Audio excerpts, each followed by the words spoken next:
देर रात दिल्ली में मर गया लोकतंत्र। केजरीवाल से इतना क्यों डरता है मोदी?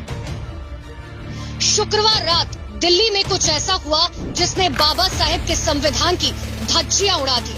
हम सभी जानते हैं भाजपाई लोकतंत्र और संविधान के सगे नहीं हैं, मगर मोदी इतना गिर जाएगा ये किसी ने सोचा ना था। दिल्ली सरकार के अधिकारियों पर केंद्र का अध्यादेश जारी। ट्रांसफर पोस्टिंग के अधिकार उपराज्यपाल के पास भी रहेंगे। सुप्रीम आदेश क्या है?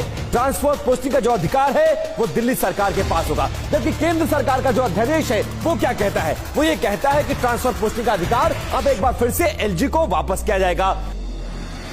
केजरीवाल ने मोदी की नाक में दम कर रखा है, ये तो जग जाहिर है, मगर मोदी केजरीवाल से कितना ज्यादा डरता है ये आज सबके सामने आया। कुछ दिनों पहले सुप्रीम कोर्ट ने दिल्ली सरकार के अफसरों के ट्रांसफर और पोस्टिंग की ताकत दिल्ली सरकार को दी थी। ये ताकत केजरीवाल को कोर्ट में 8 साल लंबा संघर्ष करने के बाद हासिल हुई थी। 5 जजों की बेंच ने एक सुर में कहा था, दिल्ली में चुनी हुई सरकार का ही राज चलेगा। मगर मोदी तो भाई हिटलर का चेला है, उसे ये लोकतंत्र, संविधान, सुप्रीम कोर्ट कहाँ समझ आना था। सो उसने वो कर दिया जिसका दिल्ली वालों को डर था। केंद्र सरकार ने शुक्रवार को दिल्ली सरकार के अधिकारों पर अध्यादेश जारी किया है, जिसके मुताबिक दिल्ली में अफसरों के ट्रांसफर पोस्टिंग का जो आखिरी फैसला है वो उपराज्यपाल का होगा। मोदी सरकार देर रात अध्यादेश लाई और उसने चुनी हुई सरकार की ताकत फिर से एलजी के माध्यम से खुद को दे दी। अब आप अपने आप समझ सकते हैं ये आदमी कितना गिरा हुआ है। इसका ना कोई ईमान है, ना ही कोई धर्म। शायद मोदी का जन्म ही भारत के संविधान की हत्या करने के लिए हुआ है। मोदी ने संविधान की हत्या करने में भी चालाकी दिखाई।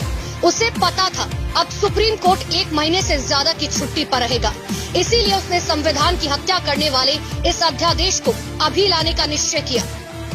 जिस संविधान के लिए हमारे स्वतंत्रता सेनानियों ने हंसकर कुर्बानी दे दी, आज मोदी उसी संविधान की हत्या कर रहा है।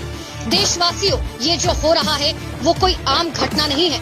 इस संविधान से आपकी और हमारी स्वतंत्रता निर्धारित होती है।